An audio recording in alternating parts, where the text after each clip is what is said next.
Hey, everybody, and welcome back to another episode of the Power Women in Insurance podcast. My name is Teresa, and I am your host.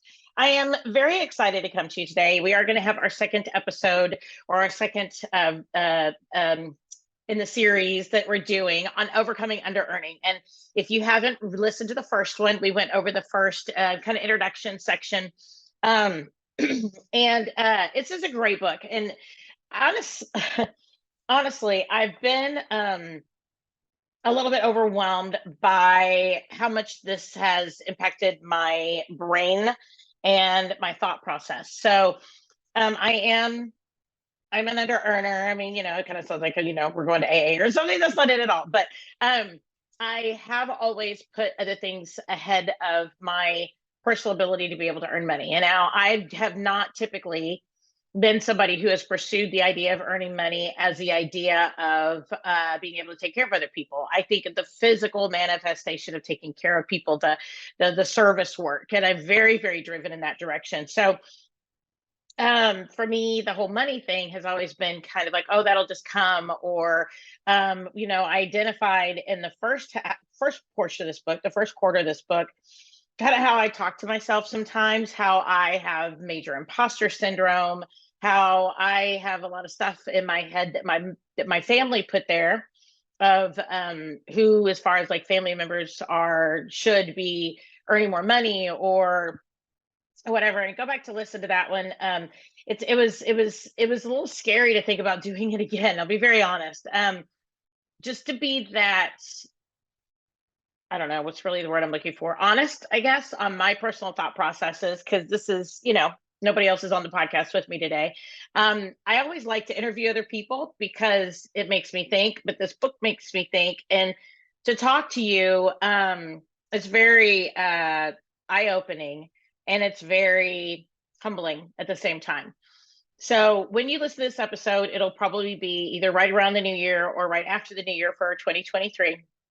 And we're getting ready for just a new year, right? And everybody wants to talk about, what are we going to do next for 2023? As far as business owners, we're all doing business planning, and, we're trying to be able to put together budgets, and we're trying to put together like our team and what we're going to do for the next year, and what are our incentives and bonuses and different things. And I think for me, though, I'm really seeing, and maybe it's just where I am in my life, that I've had a really crazy couple of years. And I know there's a lot of people that have. I hear people all the time who are going through divorces, who are going through um, major challenges with family members or building a business, or their homes and their health. And I think there's a lot of people out there who want to get a hold of being more of who they know they are. And that's where I'm coming into 2023 with. I have to be very honest, through some trauma that I've had over the past 2 years, which I've been very honest about on this podcast. I've gained some weight. I have done some things I should not have done. I have probably had a few too many drinks. I've definitely ate too much food. I definitely have slept a little bit more than normal. And I have let a lot of things fall through the cracks. And I have allowed my team members to run things, which is great. That's delegating. That's awesome. But maybe I didn't go back and I didn't spend the time with them to teach them how to do things ahead of time. Maybe I have not, I've been shirking some of my responsibilities. So I know that that's been what I've done. We've had the best year in business. It's been a great year this year for 2022. We have been very, very successful this year. I'm very, very happy with that. My daughter has joined the business. She's now a commercial insurance agent. Make sure that you check out the episodes with her as we chronicle her as a Gen Xer coming through into the insurance space, her education, getting her feet on the ground, making the sales, going into commercial sales, all of those things. We are tracking that through this year as well for her first year in the insurance space. But I think I've been pouring so much of myself into other people that I've also consciously, and I'm going to tell you right now, it's been a very conscious decision for me to put myself on the back burner and to not get out and go exercise, to go walk, to go take care of things, right? And so this book for me, Overcoming Under Earning, is not just about money. All right. It's not just about finances or treating myself well. It's about being wholly who I want to be. And because anything that I hold myself back with, as far as like my financial earning, I also hold myself back to just as much, if not more, physically, emotionally, and spiritually. So we're going to dive into section 2 today. We're actually going to start going through the steps, because the first portion is kind of talking about how we talk to ourselves, breaking through some of the things that hold us back. The conversations we have are precursors to some of the junk that we have going on in our heads. But really, we're going to start with how to come out of being an under earner today. Today, we're going to talk about what is it going to take for us to stretch, for us to be able to be who we want to be. And maybe that's earning what we want to earn. Maybe it's asking or expecting certain things from team members, from family members, for us to be able to still get where we want to go. This could be about delegating. It could be about a lot of different things. I don't want you to feel like it has to be about finances. I know a lot of people feel like they're happy with their finances and they don't feel like they're an under earner. But remember, the definition of an under earner does not mean you're not okay with where you are. It means you're earning less than you should be making, you could be making. And that could be even just a lot of things, even just how we treat ourselves, how we allow other people to treat us, how we delegate things to our team, that we stress ourselves out too much rather than delegating, rather than asking for help, rather than taking that class to be able to get a new certification, rather than doing the things that it takes for us to be able to achieve our goals and to be all that we want to be. Are we holding ourselves back? And to me, that could be money, and it could be just anything else. So we're going to start today with step number 1. And step number 1 is technically chapter 4. Okay. And I've got the book right here. If you see me on YouTube, I'm going to be looking through the book. I also have a journal that I have journaled a lot of these things in. So this book, Overcoming Under Earning, is also a workbook. So it is an opportunity for you to answer questions about your thoughts, your processes, your baggage, maybe, and really take time to sit in them. And that's what I've been really working on, is taking the time to sit in these thoughts and knowledge. And, if one thing happens, I go, oh, well, okay, I could work on that. Usually I would move on and just do something else, right? Okay, I could work on that, but then I'm going to move on to something else. But right now, what I'm trying to do is really, really, really sit in the idea that I could do something about that. That is holding me back, whatever it is. And I'm taking it and journaling about it. Why do I feel that way? Why am I defaulting to that? Why does that maybe make me feel comfortable? Why do I not get out of my comfort zone in these areas because of certain thoughts or feelings or situations? And I really want to do this as a therapy type situation. So I challenge each of y'all to be able to do that as we go through these steps. The first step is to tell the truth. Okay. In any change situation, the first thing to do is to sit back and say, okay, I need to make adjustments to what I'm doing here. And this tell the truth, they are taking it from a financial perspective, but take it also from the perspective of really being honest with yourself about whatever it is that you want to be able to change. If you want to be able to change how much you work out, how much money you make, how much you put in savings, a 401k, if it's that you want to be able to have a different home, you want to have a different career. Maybe you are selling personal life insurance and you want to sell commercial life insurance. Be honest with yourself about where you are, what you want. And this section of the book is really, really good, because it really speaks to us about how telling the truth is the beginning of saying, I want more. That if we say, I'm okay, I'm fine, I'm not really where I want to be, but I'm okay, then by us doing that, we're not listening to what it is that we really truly want. And we're not giving ourselves that space to really explore what we could be. And I love that concept, because I'm kind of a settler. I'm like, okay, it's fine, don't worry about it, right? And I'm a peacemaker. I want to go on out and make peace.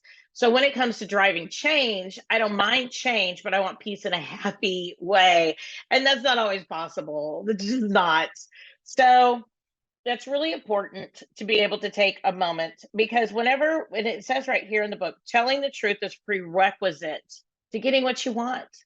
And that's really recognizing where you are, and where you want to go. It doesn't mean we have all the answers. Okay. It doesn't mean we've got the roadmap. It doesn't mean everything's going to go according to plan. And it doesn't mean that everything's going to magically happen. And all of a sudden you're going to end up with a big check in your, uh, mailbox that's just automatically, because we believe. That's not my point at all. It's just, we have to recognize where we are and where we want to go, and look at that very, very honestly, and look at the things that hold us back from getting where we want to go, because otherwise we're never going to be able to move forward, right? I think I've said on here before, I have had a family member in the past who always said, we know what we need to do, we just don't do it. And that's so true. So true. But a lot of that's because, what is it that's holding me back? What is it that's keeping me from being that person that I want to be, doing the things I want to be able to do? And that's has to start with being able to be very honest with myself and with my team and my family and the people around me who love me, so that I can grow and develop into being that person. So some of the journal questions are: what is your first memory of money? I could honestly say I don't know I have a first memory of money. I remember going down to the local convenience store that was down on the corner with some friends and buying Tootsie Rolls for a penny. And I remember going into my mom's bedroom, and they might have been 5 cents. Anyway, and going on in and getting a couple pieces of change out of their change bowl that they had in their bedroom, my parents' bedroom. But honestly, I can honestly say I don't know that I have a whole lot of memories of money. I remember that we had a lot of money, we didn't have a lot of money, we had a lot of money, we didn't have a lot of money. And I remember it was very, very up and down, very, very up and down, for about a 5 to 6 year stint. And I remember a lot of my trauma as a child was because of money. So I guess I do have that, but I don't remember money specifically, as far as things went. So were you given allowance growing up? I was, but it was very sporadic. Were you paid for chores or grades? I was paid for grades. What is your best experience of being paid? I think my best experience of being paid was when I was 19, was 19, and I got a job, my first big girl job, and I got a paycheck for I don't know, 3 grand. We thought we were rich. We went out, we spent it. Oh my gosh, da da da da. And it was ended up being like a month and a half to 2 months, and we thought this is what our paycheck was going to be like moving forward. And ended up the next month was like $1,100. We're like, hold on, wait a minute. And I remember we didn't put money away, we didn't save it, and we ended up in a lot of problems. So I remember my first marriage we got married very young at 19. It was riddled with a lot of financial challenges. Trying to go through school, we had a child very young, and I just remember there are a lot of financial challenges with that. So, but I remember getting that first paycheck and just thinking we were so rich. The 3 grand, I think, was how much I got paid. So, how did you feel when you first started earning money? What did you do to first start earning money? What's the most money you've ever made? What's the least money you've ever made? How was money handled by your family? I'll tell you, for me, my family, I don't know how they handled money. We didn't really talk about money.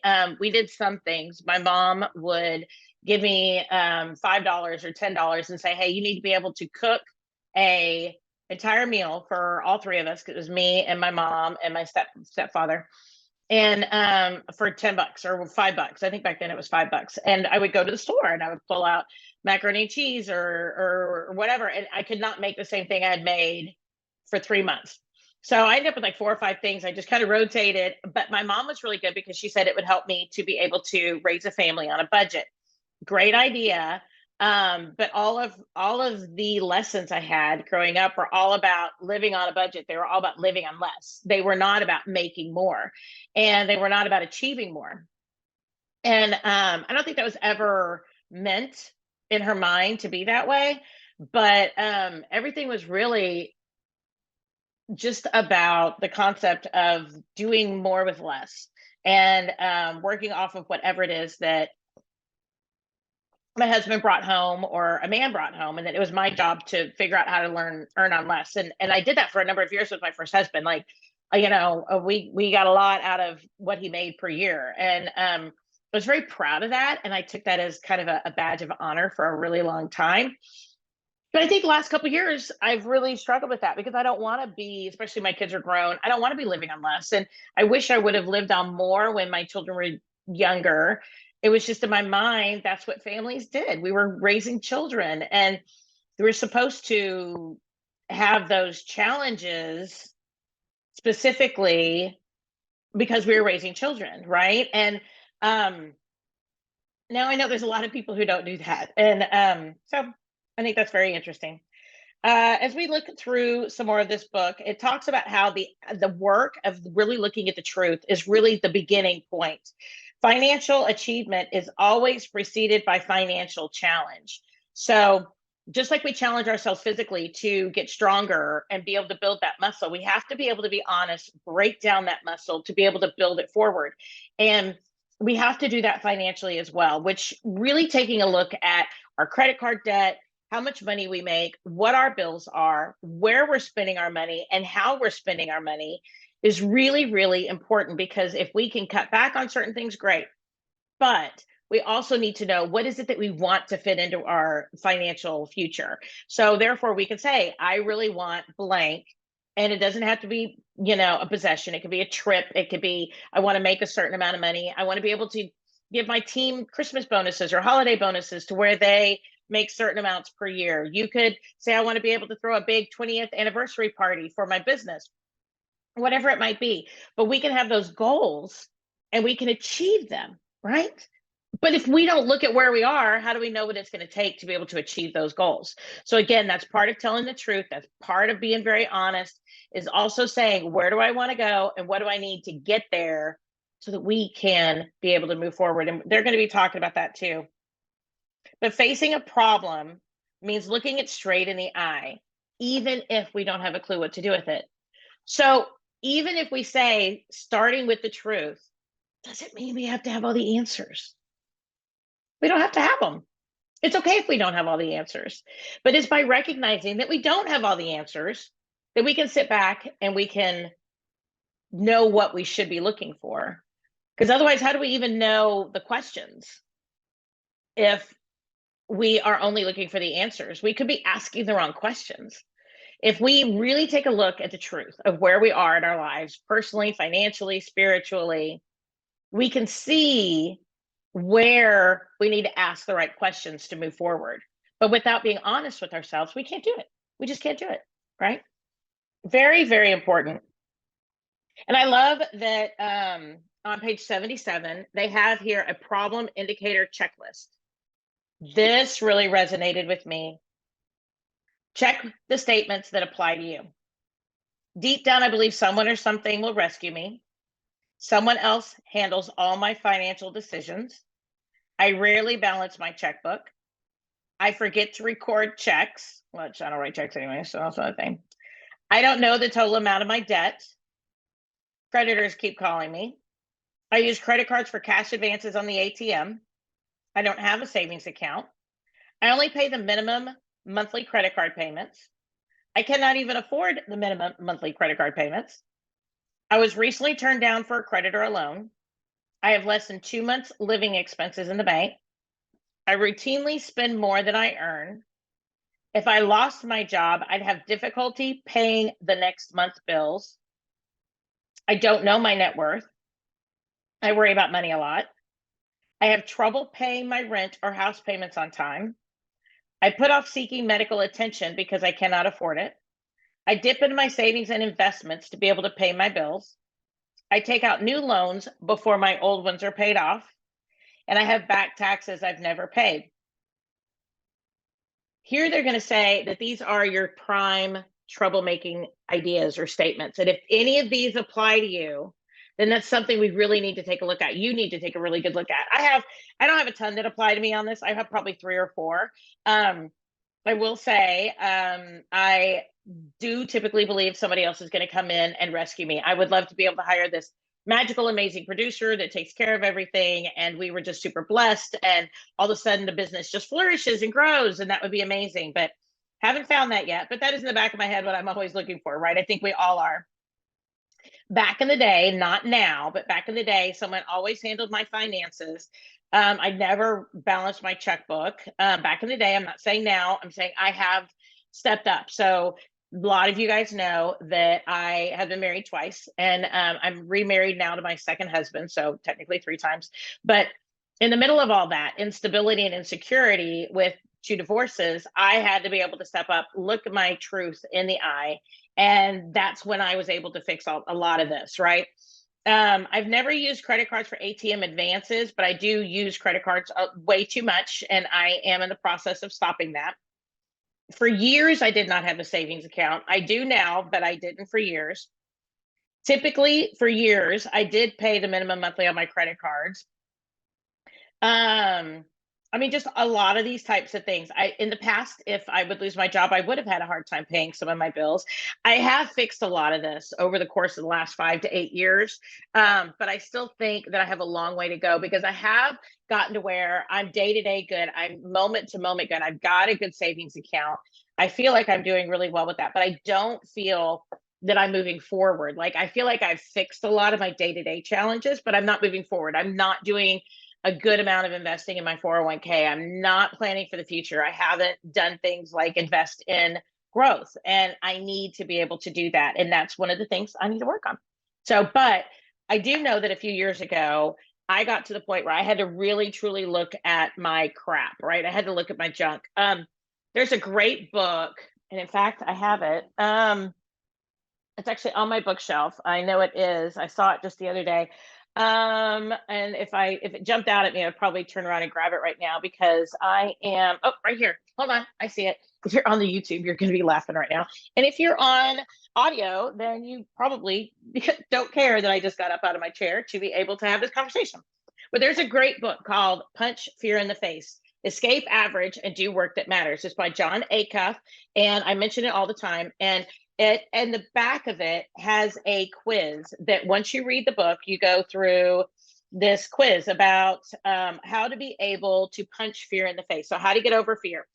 And I know that the first thing that he says in here, point number 3, mock each fear that you write down. So, what do the voices? So, the first part of the overcoming under earning was about the voices that we have in our head. And what damage do we do to ourselves?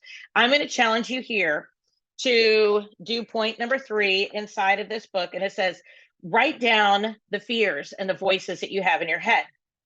Every time that you bump into one of those fears, whenever you think about them, mock it.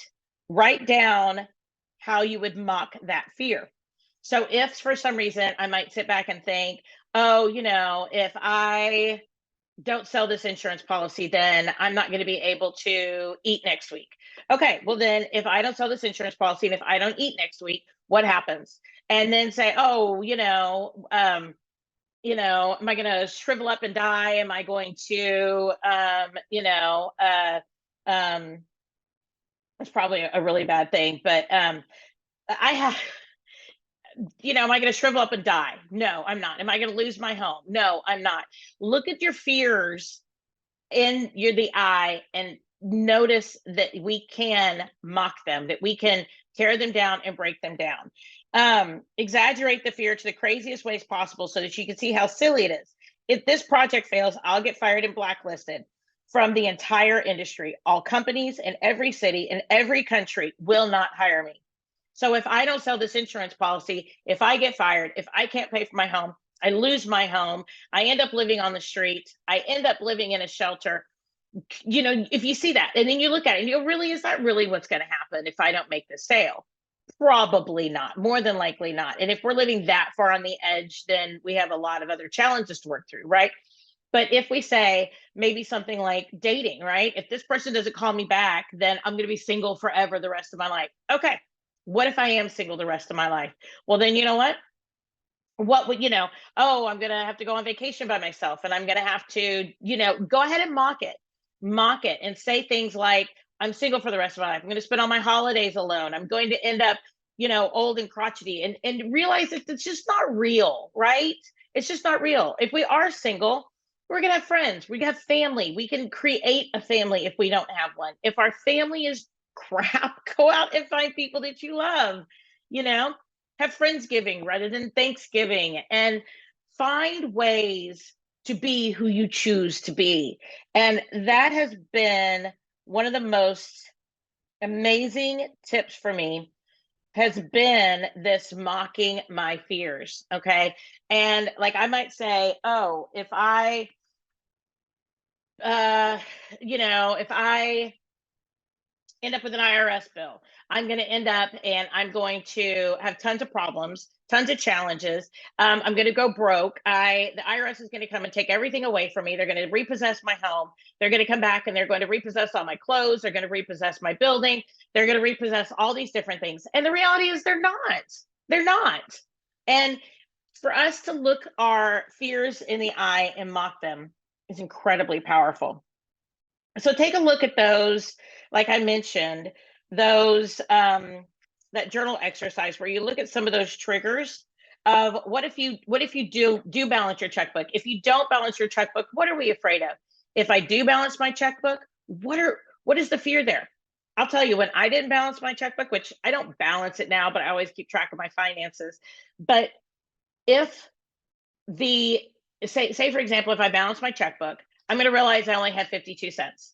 Well, if I only have 52 cents, then what is that going to do to me? Okay, well, what it's going to do to me is it means I don't go out for dinner tonight. It means that I need to scale back. I need to be honest with myself and look at how much money I have, what I'm doing, and how I'm doing it in order for us to truly be able to be real and then overcome what it is that we're challenged about.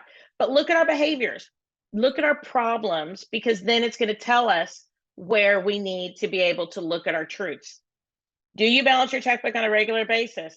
Do you know the amount of your debt? That's a really big one.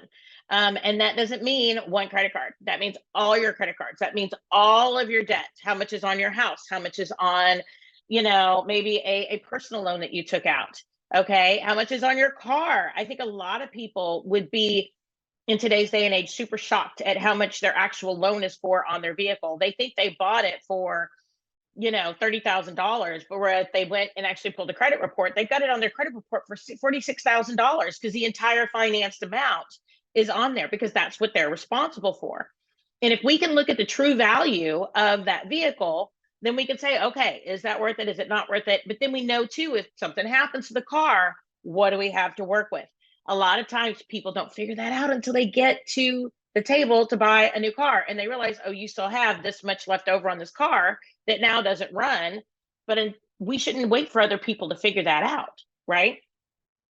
So be really, really honest with who you are, where you see your trouble points. If you heard of your trouble points in some of those areas, I'll tell you, there were years I didn't add up all my debt. I looked at them in separate sections, but I didn't ever add them up. I have been turned down for loans. I have not had any type of savings in the bank to where if I, lost my job or something happened, I wouldn't have a problem making a house payment. And that has been very true for me in the past. So look at those honestly.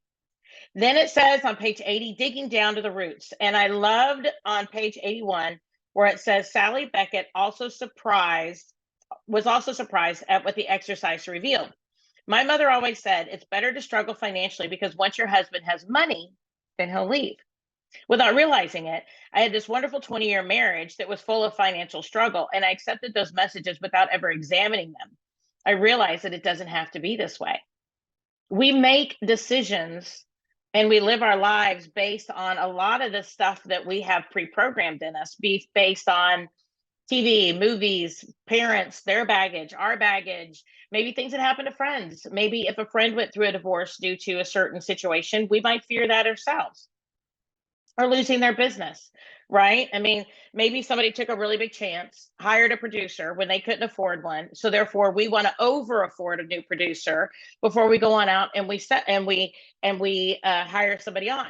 But the problem is getting to where we can over afford a new producer can kill us. I mean, we're already carrying our own load, right? Just to be able to do our own thing. So it can be really, really challenging. But when we look at that, we need to look at our fears. And I love the next section. It says, digging down to the roots, digging down. Why do we feel that way? My biggest fear about money is And I'll tell you, one of my biggest fear about money is that I'm going to lose it. That if I have it, I'm going to lose it. And my biggest thing is that I don't want to be the one responsible for if I have it or not. I will put money in the bank and not touch it. And that's a very big thing for me. And then they go through, my father felt money was blank. My mother felt money was blank. In my family, money caused blank. My earliest experience with money was if I could afford it, if you're dreaming, I would blank. If I had money, I would blank. So if we look at some of those, it asks us, where is our history coming from? And what do we really want? What do we really want? I love that. And we have to be able to get out of our own way. That's one of the next points is that once our eyes are open, once we're telling ourselves the truth, we need to be able to get out of our own way. All right. Because the only thing holding us back is ourselves. It's just us. We are the thing that holds ourselves back because we make subconscious changes or subconscious choices to not take that chance. So, for example, if I'm asking for a sale, if I'm talking to a client, right, and they say, I really would like to do this, but right now it's just not a good time. So rather than me using the sales techniques that are, the closing words, the closing phrases, sometimes I get scared and I'll sit back and say, um, I won't do that because if I do that, it might make me uncomfortable. It might make somebody mad at me and it might make somebody leave my life, make them run away from me, make them back off from me as a person or as a friend. So I just won't do that. I won't say that. I won't be that. So that I think I just totally changed topics. So on a personal level, if I sit back and say I want to be able to tell somebody something, I'm afraid they're going to leave me. In a business situation, I'm afraid I'm not going to make the sale. So I don't ask for the business. That's one of the things in my profile is that I don't ask for the business. I don't go for the close. I wait somebody out. Well, that's fine. I'll be back next month. Or that's fine. We'll come back next year. And, it makes me not as successful as I really want to be. I've learned over the course of a couple of years to be able to step in and step over that. So when I get to that point in a presentation, I literally have a script I've worked out, and it is just very simple. And I took it from a couple of podcasts I listened to, and it was so as we look at this presentation today, what challenges do you have with this presentation? Okay, we're getting their objections out of the way. And then I might say, so what's holding us back from being able to take this policy and make it effective? Okay, and protecting you the way that you need to be protected for your business. That is really important because that is the sale. And I historically have avoided that like the plague, avoided it because it made me uncomfortable. It made me uncomfortable to ask for what I wanted. So get in there, ask for what you want because overcoming under earning is about the junk in our head. It's not just about money. So it might be go for that close, right? My daughter made her first big close right before Thanksgiving. It was wonderful. She got to that same point where he actually asked her a question. And the client said, what else do I need to know about this policy? And she said, well, you know what? I think we've gone through every single question that you should have asked and more. I think you've done a great job with that. So my question to you is, what is keeping us from being able to move forward with this policy? And he said, nothing, let's do it. And she closed it. And it was great to watch her because she was like, oh my gosh, I did it. And it was so successful. And I love that she caught that. She did what scared her. And she got the sale. And I think that was wonderful. And I've also heard that courage is a muscle that we have to be able to exercise. So by doing the things that we're afraid of, overcoming our fears, making fun of our fears, getting through them, we're going to talk here in just a minute about affirmations and being able to reprogram our mind with positive thoughts rather than negative ones. It helps us to not overcome under earning, but it helps us to be able to step over our fears to get where we want to go so that way we can be successful. We can make more money. We can close more deals. We can protect more people. We can have more to be able to give back into the universe with charities or other types of situations. So do what you know is healthy for you. We have to start thinking about things that scare us and think about, are they healthy for us? Because if they're healthy for us, then maybe it's just that we need to do more of them so that we have a desire to do them more. I have somebody that I follow on Instagram, and she said, I'm trying to, she even put in that, she put down, I'm working out on a Monday in a hotel, and I'm reprogramming my perception of exercise. Exercise is not a punishment. It's not I have to go to the gym, it's that I get to go to the gym.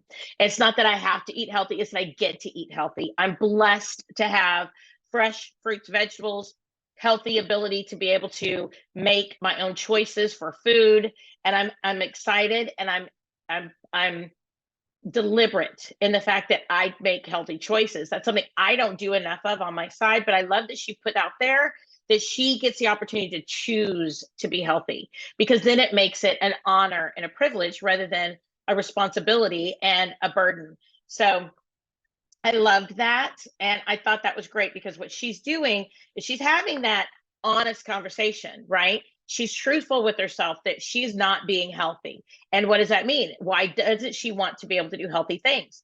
Because she wants to be, eat the things that feel good, eat the things that taste good, eat the things that have higher fat content, salt, whatever, right? But by her being able to change her mindset, by her making the choice that she's honored to be able to work out, to be able to eat healthy, those types of things, she's rewiring her brain to be able to do that. And I love that. I absolutely love it, because I truly feel that that's what I need to do for 2023. And I think that's what this book is about, is reprogramming us to be honest with ourselves, to achieve our goals through money and through other avenues that we want that success. Step 2, make a decision. So once we identify that we have challenges, all right, high five, you did a great job. You have challenges, all right? But now, what are we going to do about them? We need to say, I'm going to make a line in the sand decision that today I'm going to be a different person. I'm the queen of tomorrow, right?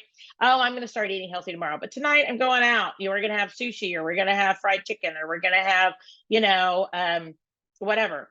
But the key is that I need to say no right now, today, every moment of every day, I'm making better choices. I'm putting money into a savings account. I'm looking at my debt.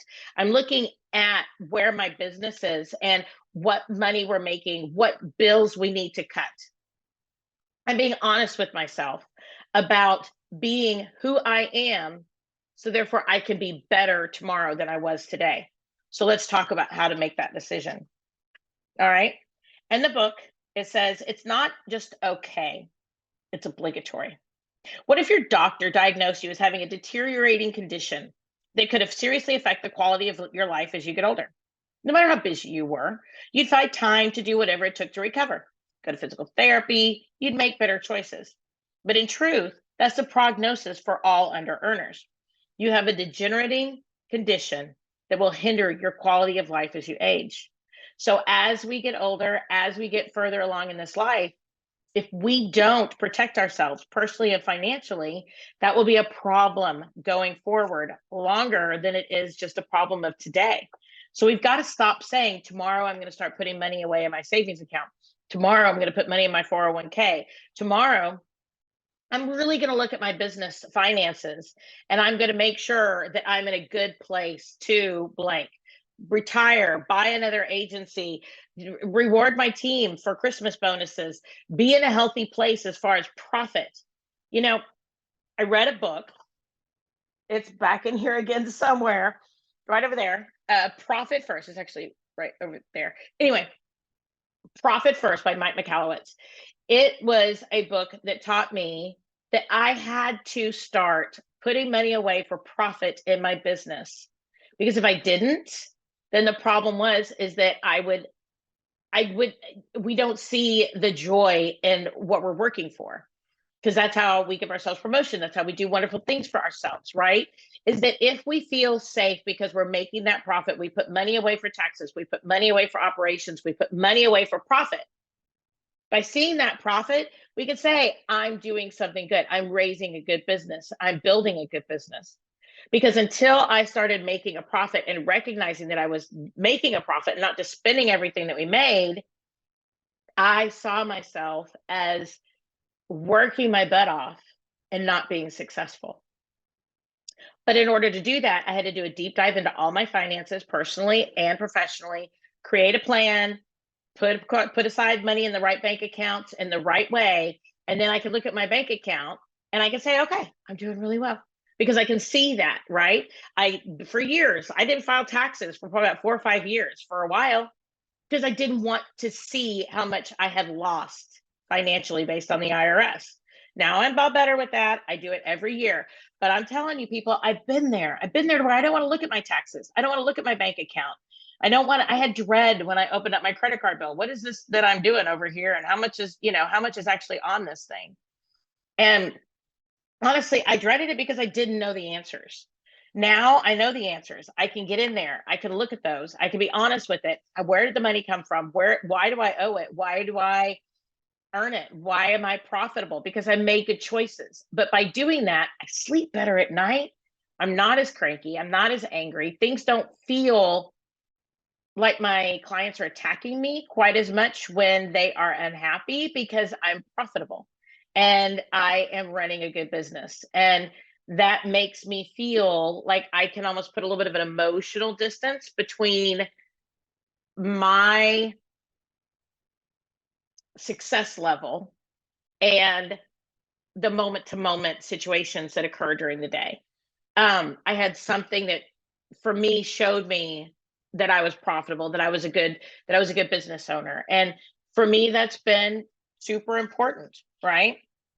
So we need to be able to make a decision. What do you want? All right. Say this year, I want to make 20% more. Find out what that number is. Don't just say 20% more. If you make $100,000 a year this year, I'm going to make 120. All right. Put it on a Post-it note. Put it where you can see it. What is it going to take to be able to get to $120,000 this year in your overall income? Do the math backwards. How much do you have to make? Divide by 12, 120,000 divide by 12. You have to make 10 grand a month. All right. How are you going to get there? What actions are you going to do to get there? How many calls are you going to make? How many drop-ins are you going to make? How many choices are you going to make that get you where you want to go? Super important in life. Very, very important. But being able to take the time to make that decision, that is a number one key. Now, whenever we do make these decisions, though, there's something that comes up, and I love this in the book. It says the great conundrum. I love that word, conundrum. It is a deeply embedded, rarely conscious, internal conflict, often between the comfort motive and the profit motive.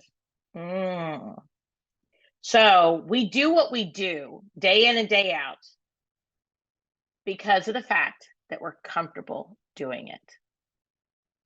I want to let that sink in for a minute. We're comfortable doing it. I'll be very honest. It is comfortable that when I am upset, I run to McDonald's and I get something, right? I don't need to do that. That's not who I want to be anymore. But when I get upset about something or I feel stressed, I'm like, I'm just going to take a break. I'm going to run down the street, get something from McDonald's. It's not that big of a deal. Why McDonald's? I don't know why. I lived in a small little town when I was growing up. We didn't have McDonald's. It was a really big thing to go to McDonald's when I was a kid. In Iowa, back in the 80s, we didn't have McDonald's everywhere the way we do now. Like they were only in your bigger towns. So my comfort level is just to go to McDonald's and go get a burger, right? Or a Coke or a thing of chicken nuggets or whatever, right? But the reality is I've got to sit in that uncomfortability to be able to restructure and reprogram my mind. So that way, whenever something uncomfortable happens, I nut down and I move through that difficult thing rather than taking a break, doing something unhealthy for myself, and then coming back to figure it out. But there have been lots of times in my life where I just flat out avoided everything that it was going to take to be able to fix a problem. I would just go to other people and cry, oh my gosh, this is such a horrible situation. And then Sometimes they would take care of it for me. Sometimes I would just ignore it and some things would go away. And then sometimes I would actually have to deal with my challenges. But I got to the point where I had to figure out that I needed to deal with it right away and not go to McDonald's, not eat, not have a drink, not do these other things, and not put it off and not procrastinate and just get it done. And I found that that does make me feel better. And I am reprogramming my mind and my body that way. I just need work on it. I'm still working on it, but I recognize that it is a problem. It says on here, if you'd rather be safe and comfortable, and you are, but if you'd rather be safe and stay comfortable, are you scared of what prosperity may actually do in your life? Distrust the people who are wealthy, but don't believe you may distrust the people who are wealthy because you don't believe you deserve it. Or if you see money as a root of evil, then abundance isn't really what you want.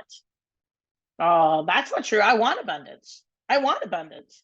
So I have to be able to do the things to pursue what makes abundance possible. I have to stop self-sabotaging. So that is my plan for 23, is to stop self-sabotaging, because I will do that. 100%. I'm a huge self-sabotager. So I love the next section is all about your values. What do you really want out of life? What do you really want? I know for me, security and safety is a really, really big thing. I run to security and safety. I want somebody else to take care of me. But I also know, based on my life, that that's not always the way that it works. And I also know that I don't need to take away somebody else's ability to take care of themselves. For me to ask somebody else to take care of me means that I have to ask them to stop taking care of themselves to take care of me. And that is a very selfish thing for me to do, is to put my burdens on other people. But even if it's my husband, even if it's my child, no matter who it is, I can't put my burdens on other people. They're my burdens. They're my challenges. So I don't want to have to go always fix other people's challenges. That's not what I want to do. So why do I want other people to come on in and try to save mine? I think for some reason, I don't think that the way I deal with challenges is good enough. And I don't know where that comes from. And I don't know why. But I do know that I always feel like somebody else will do better at being able to take care of this. Somebody else knows how to say it better than I know how to say it. If something needs to be said, somebody else knows how to balance their checkbook better than I do. Somebody else does math better than I do. Somebody else knows how to talk to team members better than I do. Somebody else knows how to inspire better than I do. I always feel like somebody else knows more than me. And so therefore I want them to come rescue me and take care of me. But the reality is that's not a leader. That's not my life. That's not where I'm at. I do run a business. I have 9 team members. I love them all, and they need a leader. They need someone to come on in. And when I need to support my husband, is my time to be able to support my husband. But there are times that he needs me to be a leader. So if I always delegate to him and need him to take care of me or fix me, that's not a real relationship, right? Like, he's not here just to fix me. He's here to be my partner, my challenger and my champion all at the same time. He's not here to in my life to fix me. I don't need to be fixed. And during our divorce, I went through kind of an epiphany that I am awesome the way I am and that I do a great job. People like me, and people want to talk to me about things. So, and that I have a certain sense of discernment, that I know what I want. And I've gotten to the point where I step forward to be able to fix my problems a lot easier. There are times I still default to, hey, can you just take care of this? Right. And, but think about our teams that way too. Maybe they want us to be able to take care of things because they don't want to. They're scared. Maybe that client's going to go yell at them. Maybe the paperwork will be done wrong. Maybe right. Maybe they go to networking that they're going to be, booed, that nobody wants to be able to talk to them about insurance. Right. It's scary. Our world is scary. But when we realize that we are a part of that world, we deserve to be in that world, and we have a voice in that world that is just as valuable as everybody else's, That helps us to be able to step up and claim our power. Same thing with our finances. We have to know where we are, we have to make a decision, and then we have to move forward with being able to make the changes that put us in the right position financially so that we can achieve our goals.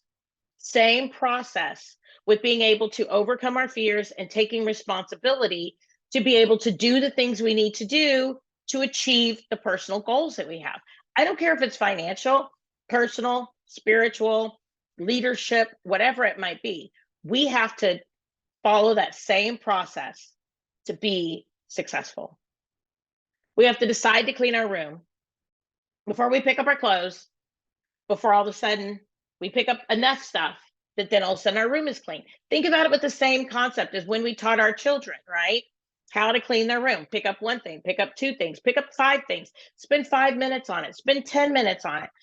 Take time to confront your challenges, lay them out. Why do I feel that way? Restructure your thoughts, because the next section is all about affirmations, rewiring that conversation so that when I get a paycheck, right? Maybe I want to go out and spend it all on shoes, right? Or I want to go out and spend it all on my family, right? I just got a great bonus check. I'm going to go put it into a vacation, but maybe I don't put it in my savings account. All right.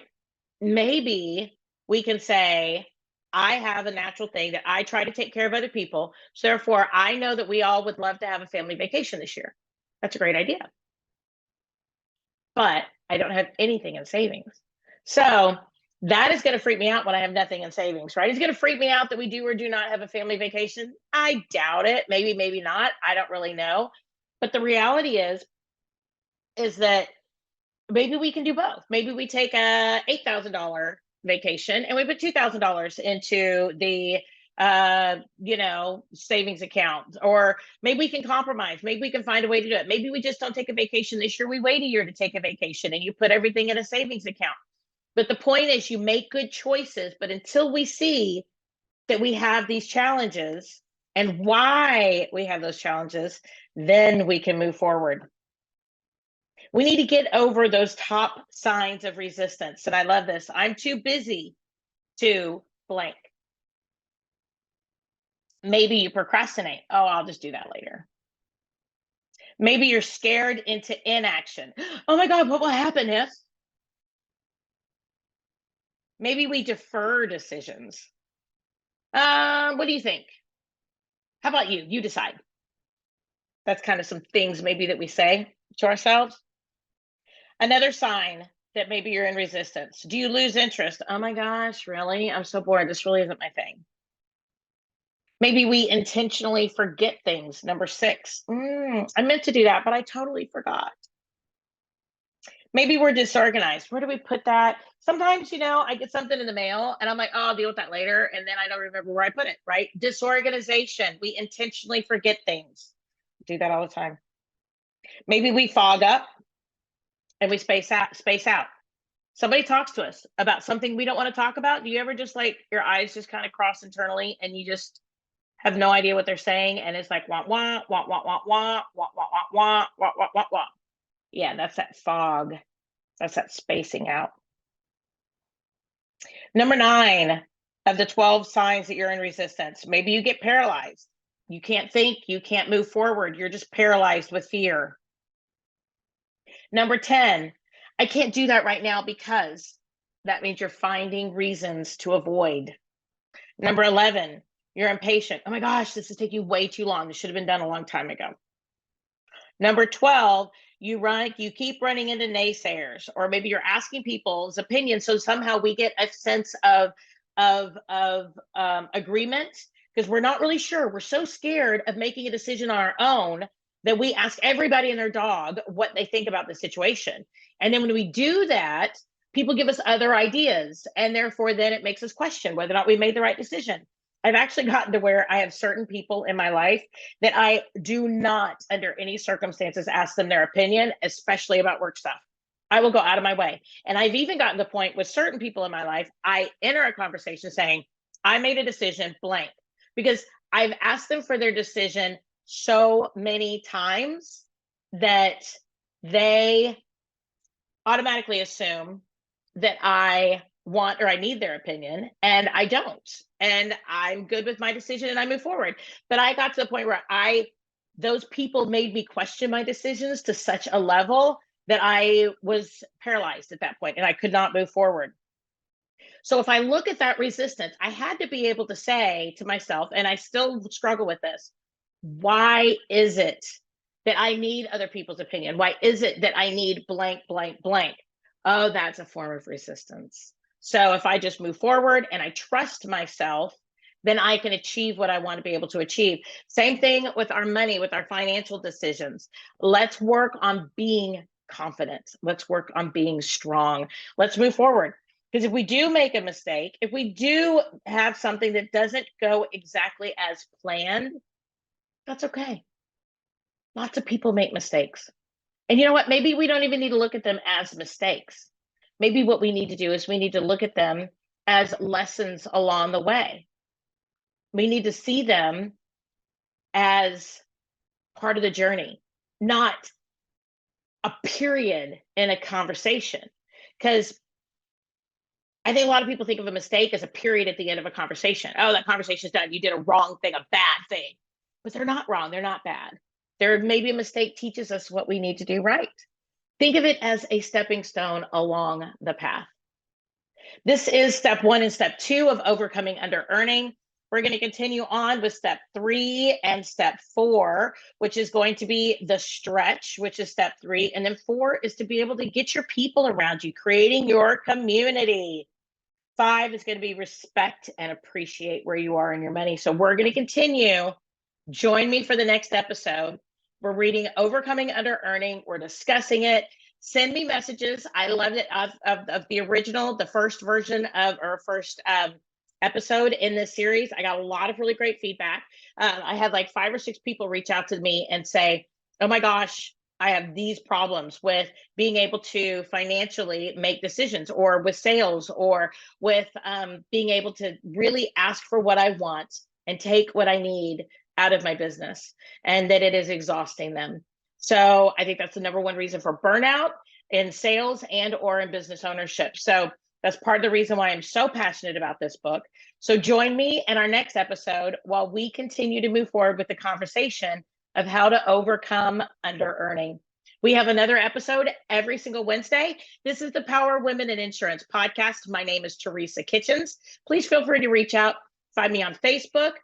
You can look up Power Women in Insurance podcast. You can Google me, look us up on all your favorite streaming locations like Google Podcasts, Apple iTunes, Spotify, all those great places. And we will talk to you again next week, Wednesday. Have a great day.